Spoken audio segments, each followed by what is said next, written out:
Merci à tous d'être là. Donc aujourd'hui, nous sommes tous réunis aujourd'hui autour de cette réunion virtuelle, on va dire, pour vous présenter le nouveau programme d'accompagnement qui a été développé par l'APAX, l'Université de Liège et la LUS, donc les trois partenaires de ce projet. Et donc nous sommes ici aujourd'hui pour vous expliquer un petit peu comment se présente ce projet, ce que nous comptons vous proposer comme soutien dans ce programme d'activité qui sera, bon, vu la situation sanitaire Covid oblige, adapté en fonction de l'évolution sanitaire, bien sûr. Alors, au programme de ce webinaire qui sera plutôt court, nous avions programmé 1 heure, mais donc en une petite demi-heure, normalement, nous aurons abordé tout. Vous aurez l'occasion de poser vos questions à la fin du webinaire, donc n'hésitez pas à ou bien les mentionner dans le chat, ou bien les garder pour la fin, où nous réactiverons vos micros pour que vous puissiez poser vos questions. Alors tout d'abord, on va un petit peu vous expliquer pourquoi ce programme d'accompagnement, dans quel cadre il s'inscrit. Je vous ferai alors une explication sur comment se déroulera le programme d'accompagnement et alors quelles seront les prochaines étapes si ce projet vous intéresse, bien sûr. Du coup, je laisse la place à Bernard Vos, qui est notre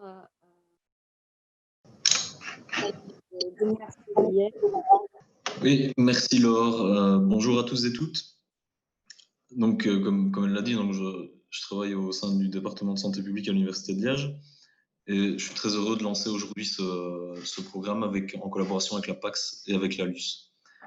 Alors, la démarche que nous initions aujourd'hui, elle s'inscrit évidemment dans un mouvement important de participation des patients et de leurs familles au sein des systèmes de santé et plus particulièrement aux établissements de soins. Et si vous êtes parmi nous aujourd'hui, j'imagine bien que vous n'êtes pas passé à côté, mais donc plus que pour suivre une tendance, pourquoi est-ce qu'on vous propose ce type de projet aujourd'hui? Alors tout d'abord, ça nous paraît vraiment répondre à une demande qui est rencontrée sur le terrain. On constate en effet que les hôpitaux se donnent des missions et des objectifs en matière d'engagement des patients, de soins centrés sur les patients et sur leurs familles. Et par ailleurs, à un niveau plus macro, les grands axes de travail du secteur de la santé, qui sont en partie influencés par les processus d'accréditation, sont largement pétris de cet idéal d'engagement des patients. Ces objectifs restent cependant parfois complexes à atteindre, à opérationnaliser, et nous souhaitons donc accompagner les hôpitaux dans cette voie. On peut passer à la slide suivante, là. Au-delà d'une forme de nécessaire marche à suivre, plusieurs voies s'élèvent pour défendre les avantages d'une telle approche participative de la santé. Les projets de participation continuent d'être évalués, la littérature scientifique a encore beaucoup de choses à nous apprendre quant aux résultats effectifs de ces projets. Cependant, certains mettent déjà en avant des bénéfices en termes de fonctionnement d'un hôpital, une amélioration générale des processus de soins, des améliorations en termes de qualité et de sécurité avec une baisse des risques et de négligence, des améliorations également en matière d'expérience patient. Et donc, si vous voulez, si on ajoute encore à ça des justifications d'ordre plus philosophique ou moral, ça devient presque inévitable de se poser la question comment aujourd'hui ouvrir nos façons de fonctionner à la participation patiente. Alors, cet impératif, il nous confronte évidemment assez durement à la question du comment faire. Et cette question, elle peut se poser de deux façons selon nous. D'abord, quant au degré de participation, donc de quelle forme de participation nous avons besoin au sein d'un hôpital. Ensuite, quant au lieu de la participation, donc où avons-nous besoin de participation dans notre hôpital? Quant aux formes de participation d'abord, vous savez peut-être qu'il existe de multiples échelles de participation dans le domaine de la santé ou non d'ailleurs. Elles entretiennent toutes de grandes similitudes. Celle que nous utilisons ici est celle que la PAX utilise dans ses travaux. La première chose que cette échelle nous dit, c'est que la participation n'a rien d'univoque. Elle est bel et bien protéiforme. Donc, elle nous permet ensuite, cette échelle, de prendre conscience qu'il existe différents degrés de participation, qui va de la simple information à l'habilitation, où les patients sont tout à fait autonomes et peuvent être dotés de pouvoirs décisionnels. C'est important de comprendre que chacun de ces niveaux n'est pas a priori meilleur qu'un autre. Donc, il ne s'agit pas du tout d'un classement, mais bien au contraire d'une catégorisation qui doit nous permettre d'interroger nos pratiques actuelles et de réfléchir à nos besoins en matière de participation. en gros, cette échelle, elle nous permet de nous interroger où sommes-nous et où souhaitons-nous aller à l'avenir. Quant au niveau de participation ensuite, ou au lieu de la participation, pour le dire autrement, on distingue classiquement 3 niveaux possibles de participation dans le système de santé. Au sein d'un établissement de santé, cela peut également se traduire à 3 niveaux. Un niveau micro, par la participation des personnes dans leurs soins, par exemple. Un niveau méso, par la révision de processus d'accueil. Et enfin, un niveau macro, véritablement le niveau de l'implication des patients et de leur famille dans ce qui touche à la gouvernance même de l'institution. Alors à nouveau, il ne s'agit pas du tout d'un classement, mais bien d'une catégorisation qui permet de réfléchir à ce que la participation peut apporter à un hôpital. Alors si on croise ces deux axes, l'échelle de participation et le niveau de participation, ça donne lieu à une myriade de dispositifs possibles. Et ça montre bien, donc, comme dit précédemment, que la participation patiente est protéiforme.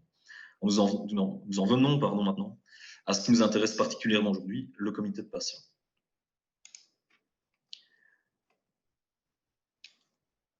Où est-ce que donc ce comité de patients se situe si on croise ces deux axes? Alors, l'ambition des comités de patients, elle est souvent de se positionner à un niveau macro. C'est-à-dire qu'on va attendre de lui qu'il puisse porter un regard sur le fonctionnement général de l'institution et qu'il puisse devenir une instance à part entière de la gouvernance des institutions de soins. Cela ne l'empêche évidemment rien de se pencher sur des problématiques plus proches de ce que l'on a qualifié avant, de méso ou de micro. La révision d'un processus d'accueil ou une réflexion sur les prises en charge peuvent être au cœur de son travail. Alors, pour ce qui est de l'échelle de participation, le comité de patients aura tendance à osciller entre une forme de consultation et de co-construction, car en effet, le comité est rarement indépendant au sein de l'hôpital, il est rarement habilité à prendre un certain nombre de décisions au sein de l'hôpital, mais il reste un degré de participation assez élevé, où on va essayer autant que possible que savoir patient et savoir professionnel puissent se lier pour contribuer à l'amélioration des services rendus par l'hôpital. Alors, avant de conclure pour ce qui est de ma partie et de rendre la parole à Laure, je voudrais terminer donc en précisant que ces comités sont des dispositifs pérennes. Ils ont pour vocation de durer au-delà d'un projet précis au sein d'un hôpital. Et je voudrais également mentionner que s'ils sont encore peu nombreux en Belgique, des dispositifs proches se développent dans d'autres pays, en Europe ou ailleurs, et comme en France particulièrement, où les commissions des usagers sont devenues obligatoires au sein des hôpitaux, ce qui ne peut que nous encourager à nous pencher sur la question en Belgique également. Je reprends le relais, du coup. Merci Bernard. Donc, dans la logique du programme ici que nous proposons donc ensemble, je vais dérouler avec vous maintenant les différentes étapes, etc., que nous pouvons vous proposer dans ce projet. Donc, pour rappel, c'est un projet donc, entre différents partenaires où, en fait, l'objectif que nous avions en ayant mis tous ces partenaires autour de la table, c'est qu'on apporte différentes expertises. D'un côté, nous avons la LUS, qui est donc la Ligue des usagers des services de santé, qui représente vraiment la voix des patients. D'ailleurs, nous avons une patiente qui est connectée, c'est Madame Martine Van Woerden. Et donc, l'idée, c'est que la LUS et des patients soient présents aux réunions que nous allons organiser avec les institutions qui seront intéressées pour justement chaque fois avoir ce regard patient par rapport aux différentes initiatives qui seront lancées au sein de vos institutions pour qu'il y ait cette expertise et la voix du patient, en tout cas dans nos projets aussi, vu que voilà, au niveau de la PACS, on prend aussi cette position-là que si on met en place des projets et qu'on met en avant la participation des patients, nous aussi, nous ayons cette démarche d'avoir des patients autour de la table dans nos projets. Alors, comme l'a dit Bernard, qui est notre partenaire qui nous vient de l'Université de Liège, voilà, c'est le volant plutôt recherche et enseignement qui nous apporte cette expertise dans le domaine de la promotion de la santé et de l'éducation à la santé thérapeutique. L'Université de Liège a aussi un projet Interreg dans la grande région où vous avez peut-être vu passer des informations sur LinkedIn ou autre. Donc voilà, c'est tout un gros projet qui est en cours, APPS comme vous pouvez le voir, et qui voilà, apporte vraiment aussi des expériences de France, d'Allemagne et du Luxembourg sur voilà, quelle est la participation des patients et sous quelle forme peut-elle avoir. Et donc, au niveau de la PACS, nous avons déjà mis en place différents projets pilotes avec différentes institutions belges.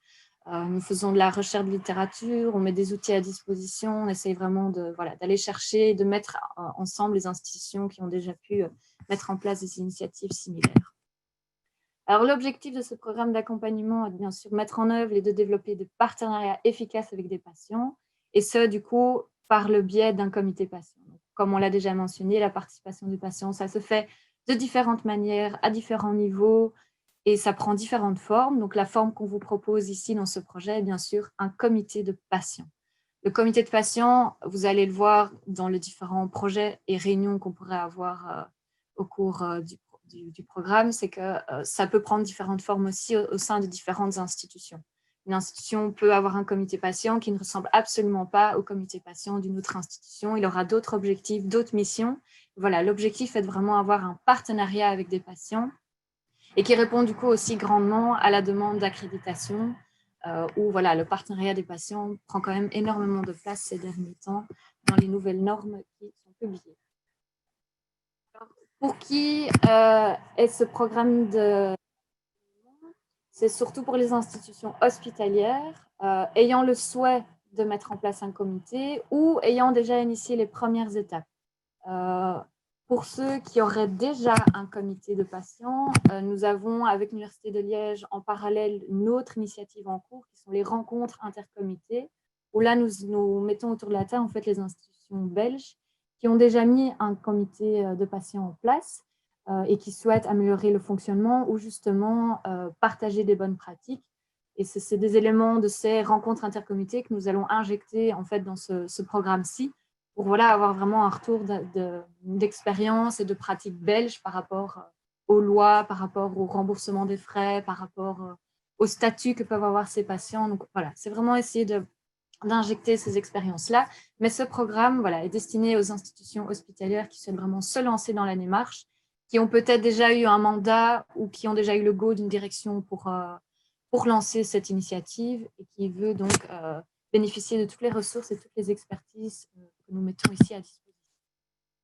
Donc, si vous souhaitez participer au projet d'accompagnement, vous vous engagez bien sûr sur l'ensemble de sa durée, donc environ 18 mois, mais voilà, Covid oblige, ce sera peut-être plus long, on verra comment on s'organise, de participer à toutes les réunions, de bien préparer, de définir éventuellement les premières phases, de bien partager en fait tout ce que vous faites au sein de l'institution pour pouvoir répondre à des difficultés que d'autres rencontrent. Donc ça, on a déjà bien remarqué aussi dans les rencontres intercomités, voilà, des questions et les échanges, c'est toujours très riche et votre expérience peut aider une autre à s'améliorer. Vous pouvez même voilà, tirer des idées d'autres. Donc, voici à quoi vous engagez. Quels seront les apports de ce programme d'accompagnement? C'est que vous fixiez des objectifs d'implémenter une date de première réunion, pourquoi pas. Vous serez donc soutenu par l'apport d'expertise des équipes de l'Université de Liège et de la PAX. Nous allons vraiment essayer de vous coacher, de vous donner des expériences, échanger avec vous. Quelle est la meilleure composition d'un comité patient? Comment est-ce que vous pouvez au mieux recruter des patients? Quel type de formation ou de soutien faut-il donner à ces patients qui seront membres d'un comité de patients? Combien de professionnels de santé faut-il avoir par rapport au nombre de patients? C'est toutes des questions que nous aborderons donc, au cours de ce programme d'accompagnement pour, voilà, in fine, vous aider à composer votre comité de patients. Comme je viens de le dire, chaque comité est différent. Il faut vraiment vous trouver le comité qui répondra aux demandes que vous avez en interne par rapport à la participation des patients à certains projets en cours. Et alors, nous ferons appel du coup aux institutions qui ont déjà mis en place un comité de patients et qui pourront partager leur expérience, et nous laisserons aussi la parole du coup à des patients membres de ce comité ou qui ont une expérience quelconque, qui pourront aussi échanger sur la thématique. En termes d'implication de ressources humaines, l'objectif, c'est que bien sûr, ça soit coordonné par quelqu'un au sein de l'institution, avec un temps dédié au projet, bien sûr, pour qu'il puisse assister aux réunions ou déléguer en tout cas pour qu'il y ait à chaque réunion quelqu'un de présent, pour qu'on ait un retour sur comment ça se passe chez vous. Alors, dans d'autres projets, on a déjà eu le coup aussi où les projets n'arrivent pas à avancer parce qu'il y a d'autres imprévus. Il y a eu par exemple le Covid qui a débarqué, donc tout a été mis en pause. Donc voilà, l'idée de ne pas venir avec des résultats à chaque fois, ce n'est pas le but d'avoir des résultats à chaque réunion non plus, mais voilà, le but est quand même de participer aux réunions pour échanger, Vous devriez aussi alors avoir, en tant que coordinateur général, de guider les équipes sur le terrain, être garant de la mise en œuvre et bien sûr de faire remonter les informations du terrain vers les institutions participantes pour qu'on puisse échanger au maximum sur des bonnes pratiques ou des difficultés identifiées. Bien sûr, ce coordinateur général a besoin d'une équipe et donc on souhaite vraiment que cette équipe en charge de l'implémentation et du suivi de ce comité de mise en place soit multidisciplinaire, pluridisciplinaire, qui est aussi bien des patients, des professionnels, des proches, pourquoi pas des médecins, des infirmières, des cadres, voilà, vraiment que ce soit un projet porté par l'institution pour que ce projet soit vu sur le long terme, comme l'a dit Bernard, ça doit être quelque chose de pérenne, c'est un comité qui doit vraiment vivre au sein de l'institution, ce n'est pas un projet one-shot pour répondre par exemple à une exigence quelconque. Les comités de patients sont déjà mis en place en Belgique, tiennent. Ils ont été peut-être à la mesure de leur existence, mais voilà, le but c'est que ce soit un dispositif pérenne qui aide à favoriser la participation des patients au sein des institutions. Au niveau du suivi institutionnel, si vous décidez de participer, c'est de voir un planning en fonction de vos ressources, en fonction de vos situations spécifiques, en fonction de vos missions, de vraiment implémenter des actions, de diffuser des informations auprès des patients, de recruter des patients, de soutenir aussi le personnel qui sera impliqué éventuellement, ou les patients et les familles également. En termes de ressources financières, il y a certainement une ressource financière à prévoir, vu que vous allez imprimer des documents, des affiches, peut-être éventuellement rembourser les frais de déplacement, qui est très conseillé, bien sûr. Mais voilà, c'est encore une fois à chaque institution de voir comment elle s'organise. Donc, il y a quelques aspects à prendre en compte, de pouvoir vous évaluer régulièrement, et ça, c'est du coup à voir aussi lors des réunions d'échange, voir comment est-ce que nous, en tant que PACS, l'ULG et la LUS, on peut vous soutenir ou vous donner des pistes pour dégager une solution si vous vous trouvez dans une impasse, et alors avoir un feedback et une analyse régulière des différentes étapes que vous mettez en place. Alors, on demande réellement à ce qu'il y ait des patients impliqués, un comité patient, le mot est dedans, les patients sont là, et donc le but c'est qu'il y ait des patients impliqués dès le début dans le projet, que ça soit recruté pour le comité patient ou pas, mais pourquoi pas faire un sondage auprès de patients dans un service ou de manière générale, de voir un petit peu comment est-ce que le patient voit l'apport d'un comité patient au sein de votre institution, voilà, pour qu'ils aient chaque fois ce point de vue, cette expertise qui pourra vous guider là-dedans, pour promouvoir des méthodes participatives, un peu lâcher la bride sur des réunions plus traditionnelles avec un ordre du jour, etc., mais d'avoir aussi des méthodes participatives lors de ces réunions pour dégager les meilleures pratiques possibles et avoir du feedback des patients. Les sensibiliser sur les bénéfices qu'ils peuvent retirer d'une telle initiative aussi, c'est intéressant aussi, et avoir des feedbacks sur les résultats que vous aurez alors probablement à plus long terme, mais voilà, les patients impliqués, c'est vraiment le mot d'ordre pour ce projet. Alors, un planning général qui est bien sûr soumis à la situation actuelle, bien sûr, en confinement ou non. L'idée était donc de commencer en novembre, fin novembre, le 23 novembre. On ne sait pas encore si ce sera en présentiel ou en virtuel. On espère présentiel, ce sera plus une grosse journée où on vous présentera des ressources, des outils que vous pouvez consulter pour un petit peu aller chercher des idées ou de pouvoir en tout cas bien définir ce que vous souhaitez mettre en place chez vous. Et puis après, de partir dans une phase de mise en œuvre et déjà de suivi, où vous allez définir des actions et avoir plus de gestion de projet quelque part sur comment allons-nous recruter, comment est-ce que nous allons organiser ça. Et le petit plus du coup de ce programme d'accompagnement, c'est que nous proposons que l'équipe de l'ULG et donc de la PACS, Bernard et moi-même en fait, que nous venions dans chaque institution observer et coacher, être là pour répondre à vos questions, éventuellement participer à une première réunion d'un comité si c'est déjà lancé dans votre institution pour qu'on puisse vous aider à identifier des pistes d'amélioration.